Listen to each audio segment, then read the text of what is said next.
தானியேலின் புஸ்தகம் 10வது அதிகாரம் 19வது வசனம். பிரியமான புருஷனே, பயப்படாதே, உனக்கு சமாதானம் உண்டாவதாக, திடன்கொள் திடன்கொள் என்றான்.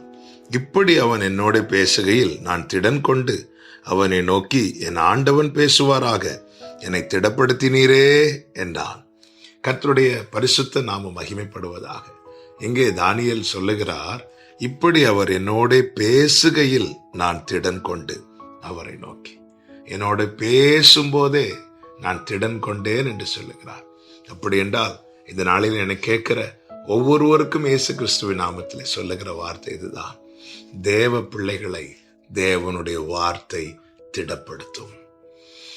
கர்த்தருடைய பரிசுத்த வேதாகமும் பரிசுத்த ஆவியானவரால் எழுதப்பட்டு நம் கையில கொடுக்கப்பட்டிருக்கிறது.